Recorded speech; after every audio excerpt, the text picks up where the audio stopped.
Welcome back to the channel. If you're new here, please hit like, comment, and subscribe for me. It would really help me out. I would really appreciate it. That'd be great if you could. This is a channel where I look over things that are kind of glossed over by most creators only because of the amount of things this administration is actually doing. So my channel kind of highlights things that are sometimes glossed over. Today we are looking at the national parks and what DOGE has done to it, and kind of the confusing story actually of what's really happened. So in February of this year, 2025, the DOGE team decided that they were going to cut park jobs. They did this by suspending seasonal jobs and also firing 1,000 people. Now, these people were fired because it was said that their performance reviews were lacking, and this simply was just not the case.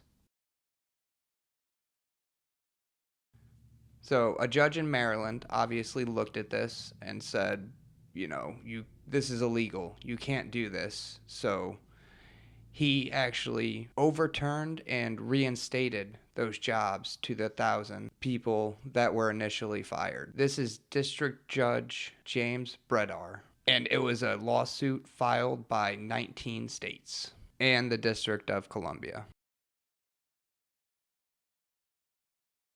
Now, this lawsuit forced the Trump team to back down, and obviously those people who were fired were reinstated unless they took the buyout. And before the judge overturned this ruling, obviously people were pretty upset that the Parks Department was being sought after by the Trump team, and this led to protests over numerous parks.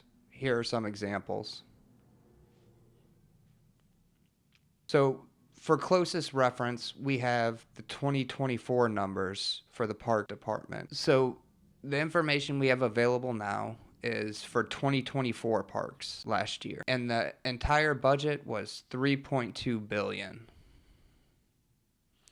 And that is according to the Department of Interior. And one thing that you might say is $3.2 billion, that seems like a lot of money that we're just pouring into the parks. The thing is that the Parks Department actually gives back revenue. They actually contributed $55.6 billion back. And this is the agency that DOGE decided to cut. Now, I get for USAID, there's no financial revenue coming back to us, so that seems like an easier cut. But this, we actually do have a lot of money coming back to us, more than we're putting in. So why would the Department of Government Efficiency, sorry, I mean, that's not even real, the stupidest name, so real quick, the leader of DOGE is obviously Elon Musk. So let's look at maybe what Tesla's doing, his main company. Let's go ahead and take a look. You don't have to claim subsidies on your taxes, so they're actually quite hard to find. $6.3 billion in subsidies, which, by the way, is more than the entire budget for the Park Service. And what's really funny is Elon has said multiple times that he is okay with taking away his subsidies. He said it. So it's really strange that this guy who says he's okay with cutting subsidies is actually benefiting so much from these. And of course, it's really strange when you say you want to cut subsidies. That's understandable. But then you hire lobbying firms for those subsidies. It doesn't quite make sense. It's all noted, and what you're doing in private doesn't align with that. Okay, so let's go ahead and say they're receiving subsidies, they're an electric car maker, makes sense. Let's see how much Tesla paid in federal income tax in 2024.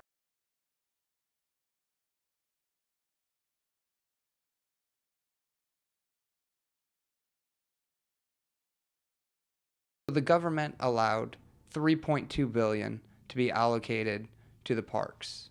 So they allotted Tesla $6.3 billion for their company, which is so strange because the Parks Department is adding billions in revenue, and according to all this, Tesla is paying zero in federal taxes and receiving subsidies.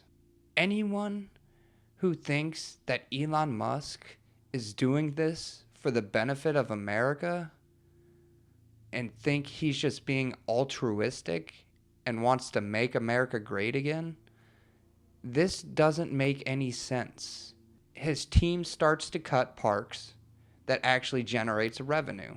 His company receiving subsidies is not paying the government, and we're still allotting them money. If he says he's okay with cutting subsidies, then take his subsidies away. Simple as that. I honestly feel like I'm taking crazy pills here. Doesn't anyone notice this? I feel like I'm taking crazy pills! How can anyone say that Elon Musk has America's best interests in his mind? So this is what happened. DOGE cut 1,000 employees. Judge overturns it, gives them back their job. Some of them take the payout to not come back. And then the Department of Interior decides, yeah, we're going to go ahead and allocate more jobs for seasonal workers. We're going to add around 2,700 more jobs. So why did the government, this DOGE team, do this in the first place? Why would you fire 1,000 people only to have them reinstated and then say that you're hiring more people? Why would you do that? And the only thing I can think of is that they're literally just cutting and then looking at the numbers after and being like, oh, yeah, that was a bad idea to fire these people and take away these people's income. So let's go ahead and overcorrect then. Let's add more, which I'm good with. I'm okay with. If someone could make this make sense, that would be great. So on that cheery note, please like, comment, and subscribe. Please drop a comment down below. Let me know what you guys are thinking. And please share the video.